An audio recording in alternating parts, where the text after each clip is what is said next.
Bonjour tout le monde, j'espère que vous allez bien. Aujourd'hui, je vous parle des soins énergétiques, comment ça fonctionne. Donc tout d'abord, important de spécifier que les soins énergétiques sont des pratiques holistiques qui visent à harmoniser l'énergie. Ce n'est pas un traitement médical ni psychologique et que toute personne qui a besoin d'avoir des soins dans ce sens-là devrait se référer à un professionnel de la santé ou de la psychologie. Tous les renseignements que je partage aujourd'hui sont à visée éducative et que les gens puissent comprendre comment l'énergie fonctionne et élever leur conscience par rapport à ce sujet-là. Donc, comment ça fonctionne? De façon générale, une personne qui va pratiquer un soin énergétique va ouvrir son canal de guérison ou son canal de connexion énergétique et par cette connexion-là, va amener une circulation dans la personne qui va recevoir le soin énergétique. L'objectif, ça va être par la circulation d'aller défaire des blocages chez la personne pour faciliter au chi ou à l'énergie de circuler avec plus de facilité. Il existe plusieurs méthodes de soins énergétiques, donc dépendamment des prédispositions au praticien ou de ses connaissances, il peut utiliser une ou plusieurs méthodes durant un soin. Donc, ça pourrait être par exemple, qu'est-ce qui est le plus populaire, c'est un soin de canalisation où ce qu'on vient faire vraiment une circulation, on vient comme pousser les blocages, puis c'est qu'est-ce qui est le plus communément utilisé. On fait circuler l'énergie, par exemple, de la source chez la personne pour défaire les blocages. Ce n'est pas la seule méthode. Il existe aussi une autre forme de soin qui est les soins énergétiques alchimiques. Donc, dans toute la vie qui nous entoure, tout est dualité. Donc, à chaque côté obscur, il y a son opposé positif. Donc, un soin alchimique, ça va être visé à transformer les énergies qui bloquent, les énergies négatives, en énergies qui ne bloquent plus et qui sont positives. Donc, ça dépend vraiment du praticien où il en est dans son cheminement. Donc, il y aurait cette possibilité-là aussi d'alchimiser la matière ou d'alchimiser les corps énergétiques de la personne pour qu'ils se rééquilibrent. Donc, une autre méthode de soin que j'ai très rarement vue, mais qui est possible aussi, c'est la manifestation directe. Donc, c'est un peu comme, supposons qu'il y ait quelque chose qui bloque, mais la personne a la capacité de juste l'enlever complètement et de recréer quelque chose de complètement nouveau. Donc, ça pourrait être, comment je le vois, c'est que c'est une technique de soin très avancée, donc c'est pas accessible à tous, mais il y a cette possibilité-là d'arriver à manifester, de créer carrément un nouvel espace énergétique. L'efficacité d'un soin énergétique va correspondre premièrement à la qualité du praticien et ensuite à la qualité de la personne qui reçoit le soin. Donc, c'est sûr qu'une personne qui n'est pas en disposition, qui ne veut pas recevoir un soin, elle va elle-même mettre un blocage qui va empêcher que le soin se fasse. Et un praticien, par exemple, qui serait pas très avancé ou qui serait un débutant, qui serait très embourbé encore dans ses différents blocages, il va avoir une capacité plus difficile d'arriver à offrir un soin parce que l'énergie, elle circule déjà moins bien en lui. Donc, si on compare un voltage, mais supposons que lui, il serait à 10 volts, puis tu en aurais un autre que lui, il a fait beaucoup de ménage, beaucoup d'énergie qui peut circuler. Lui, il serait à 300 volts. Donc, les deux ne vont pas donner le même résultat. Il y a aussi la capacité à la personne de recevoir cette énergie-là qui va venir affecter l'efficacité du soin. Donc, c'est sûr qu'il y a différentes personnes qui sont capables d'en prendre plus ou moins, mais cette capacité-là d'adaptation va affecter grandement l'efficacité du soin, puis ça, c'est indépendant du praticien qui offre le soin énergétique.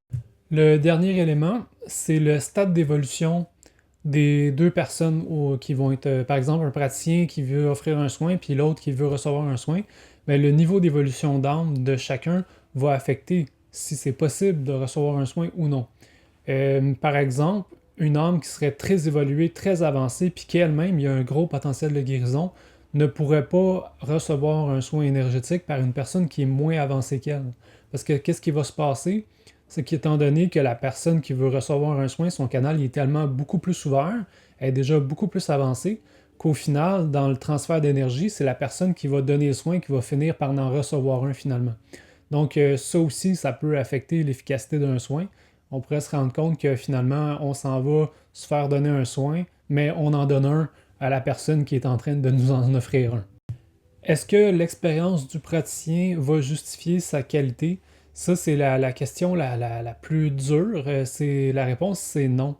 C'est pas parce que ça fait 20 ans que tu pratiques des soins énergétiques que tu vas être plus apte à faire des soins énergétiques qu'une personne que ça fait un mois. Ça, c'est dur à entendre parce que nous, on est habitués, ben, regarde, si ça fait 20 ans que tu fais ta carrière, clairement, tu vas être meilleur. Si ça fait 20 ans, ça veut dire que tu vas être meilleur dans l'utilisation de tes propres outils auxquels tu as accès. Ça veut dire que tu vas être très très bon dans la technique que tu utilises, mais ça ne veut pas dire que tu vas être plus avancé qu'un autre que ça fait un mois. Qu'est-ce qui va déterminer ça? C'est l'ouverture du canal de la personne, son potentiel. Si elle est amenée à faire des soins énergétiques dans sa mission d'âme, si cette âme-là a sans envie de bagage de soins énergétiques, ben c'est sûr qu'elle, quand elle va commencer, elle va te clencher. Fait que ça serait possible, par exemple, que moi, à mon âge, à mon expérience, je rencontre une personne de 21 ans qui vient de commencer à faire des soins, puis qu'elle, elle me clenche à 100 000 à l'heure. Puis moi, je dirais, ouais, là, c'est comme pas juste, parce que moi, ça fait tant d'années que je pratique, ça fait tant d'affaires, puis elle commence, puis elle voit des affaires, il y a des résultats efficaces. Donc, ça, c'est à prendre en considération aussi, c'est le bagage d'expérience de l'âme et son ouverture aussi à recevoir l'énergie de guérison, l'énergie de soins énergétiques.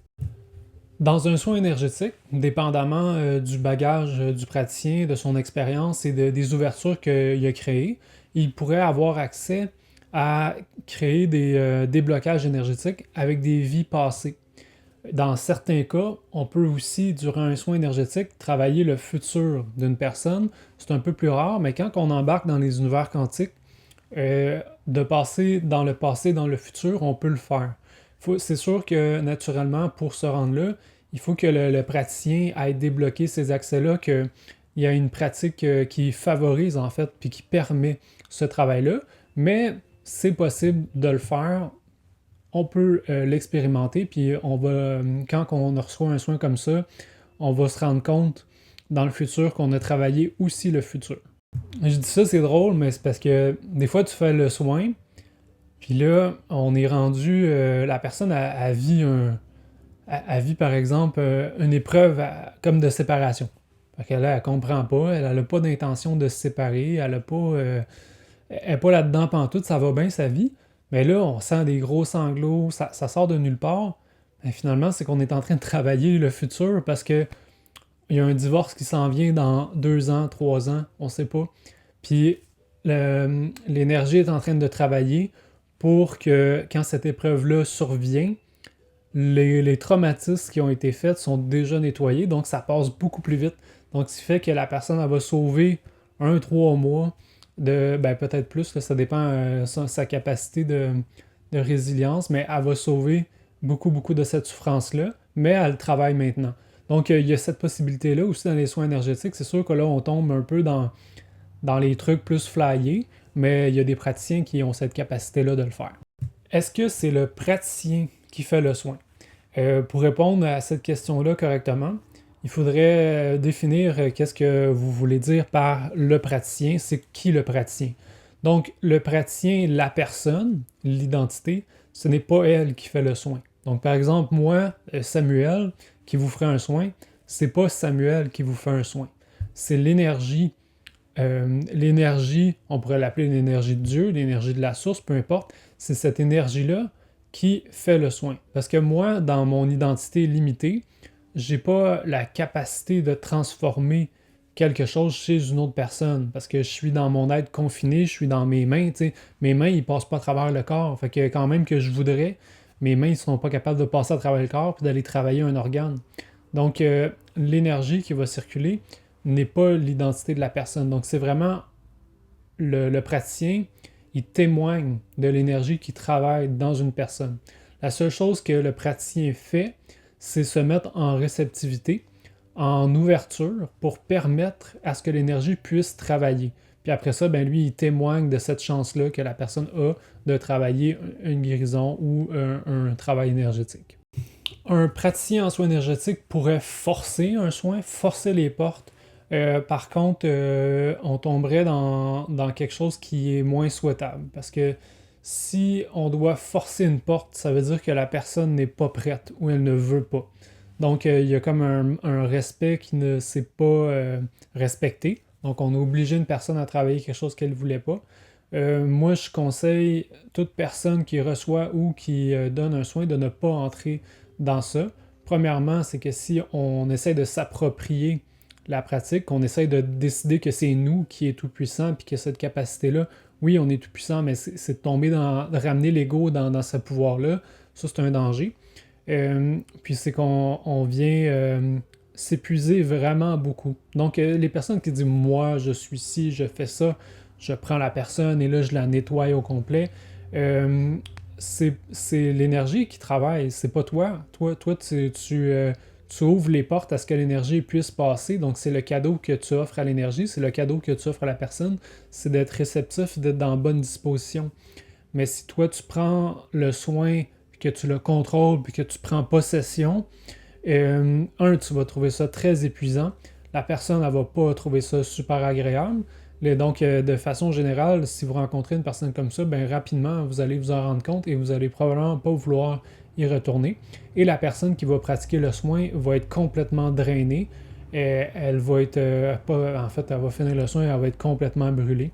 Donc, c'est sûr que il y a différents niveaux. Donc, c'est possible que la personne qui fait le soin doive rester un peu plus sur ce plan-là parce que, supposons, la personne qui reçoit le soin n'a pas la capacité de monter au même niveau vibratoire, ce qui fait qu'elle reste assez basse, assez dans le physique. C'est possible, ça aussi. Bref, tu sais, il n'y a pas un seul cas de figure dans tout ça. Il y a différents niveaux, différentes possibilités.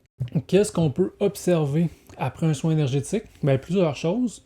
Qu'est-ce qui serait le plus concret, le plus facile? Ben, c'est pas concret comme une table, mais par contre, vous allez comprendre ce que je veux dire. C'est qu'après un soin énergétique, il peut y avoir des schémas de pensée qui disparaissent et qui sont remplacés par d'autres formes de pensée. Des intérêts qui vont changer aussi. Donc, supposons, je reçois un soin. Avant le soin, j'avais tel type de pensée envahissante, tel type de croyance. Après le soin, je vois un changement. J'ai un intérêt qui se modifie. Supposons que j'étais une personne très renfermée qui était plus du genre à écouter qu'est-ce que les autres veulent puis de vraiment les suivre. Ben tout d'un coup, je pourrais être attiré à faire des pratiques pour moi, à faire des choses que j'aime puis que ça se fasse naturellement, tandis qu'avant, ça se faisait avec beaucoup de freins. Donc, tu sais, les fameux blocages énergétiques, mais quand on en défait un, le chemin est plus facile par la suite pour cette thématique de vie-là qui a été abordée. Un dernier exemple sur l'effet que pourrait avoir, c'est parce qu'il y a un autre exemple qui vient de me venir à l'esprit. Une personne, par exemple, qui serait en cheminement spirituel et qui voudrait appliquer la méditation, on va dire. Avant un soin, elle a de la difficulté à méditer 2 minutes, 3 minutes, 4 minutes, 5 minutes. Son 5 minutes, c'est son maximum. Un soin énergétique, après le soin énergétique, la personne pourrait voir que tout d'un coup, son 5 minutes viennent de passer à 15, à 20, à 30. Ben, les raisons pour lesquelles la personne n'était pas capable de méditer plus que 5 minutes, ça peut être multiple, ça peut être diverse, ben, à travers un soin énergétique, on pourrait avoir une amélioration, un changement par rapport à ça. C'est les blocages qui empêchaient à la personne de connecter à son être divin, qui ont été diminués, levés, ben, le fait que ça a été enlevé, la personne entre en méditation plus rapidement, plus longtemps et plus facilement. Donc, ça serait une autre chose qui pourrait être observée chez une personne. Donc, de façon générale, il y a plusieurs méthodes, plusieurs techniques, plusieurs façons de faire un soin énergétique. Le principe est toujours le même, c'est d'aller défaire les blocages. Et par la suite, est-ce qu'il y en a une qui est supérieure ou inférieure? Mais en fait, non, ça va dépendre vraiment des besoins qui sont en place. Tu sais, si ton véhicule il a juste besoin d'avoir un changement d'huile, ne va pas changer le moteur au complet. Donc, il y a différents. Je ne crois pas qu'il y en a une qui est meilleure ou l'autre. En fait, la meilleure, selon moi, c'est quand le besoin de la personne est respecté et rencontré. Puis, pas nécessairement le besoin de l'ego qui dirait ah ben moi je veux un soin parce que je veux avoir accès à l'abondance financière. Ouais, mais si c'est pas ça ton problème, si c'est pas ça ton besoin de ton âme actuellement, puis que tu t'en vas chercher ça, ça marchera pas. Donc, selon moi, le soin qui serait le plus supérieur, ce serait lui qui est en accord avec votre cheminement, vos besoins de votre âme et qu'est-ce qui est là maintenant utile. On peut pas faire ça. On peut pas faire un soin en un coup, puis on vient tout débloquer sans regard de tout ce qui peut arriver. Si une personne vous dit « Ouais, viens avec moi, moi je vais t'ouvrir tous tes chakras, moi tout t'es rééquilibré, ça va se faire comme ça, cling clang clong. » Un coup, c'est réglé. 500$, je te garantis que ça marche. Probablement que ça va marcher. Ben, ça se peut, il y en a qui sont capables. Est-ce que c'est ça ton besoin profond? Si tu t'en vas faire ça, que tu t'en vas tout t'ouvrir, et que ton besoin profond, c'est de régler ta relation de couple, de régler les blocages énergétiques en lien avec ça, d'apprendre à connecter à toi.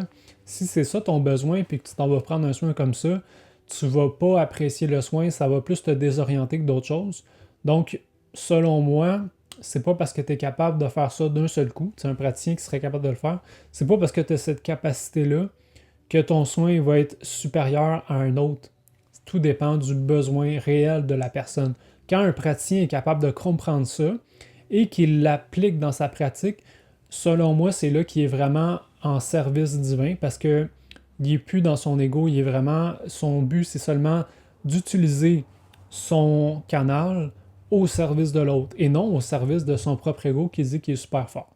Si ce que je vous dis vous parle et vous intéresse, j'offre des soins énergétiques. J'offre, oui, des services de soins énergétiques à la carte, mais j'offre aussi des programmes d'accompagnement pour vous aider à retrouver l'équilibre énergétique selon 3 volets, le corps, l'esprit et évidemment la circulation de l'énergie. Donc si ça vous intéresse, je vous invite à aller au www.omdoré.com, service au pluriel, et consulter mon site web pour plus de renseignements. Donc je vous remercie sincèrement de votre écoute. Ça me fait plaisir de faire des vidéos. J'espère que le contenu vous a plu, vous a aidé à comprendre un peu mieux qu'est-ce qui se faisait dans le soin énergétique, qu'est-ce qu'on pouvait en retirer. Et je souhaite que vous ayez une très belle journée et aussi un très beau cheminement et que si vous êtes en chemin de retour vers l'équilibre, que vous l'atteigniez. Donc, à bientôt et je vous souhaite une très belle journée.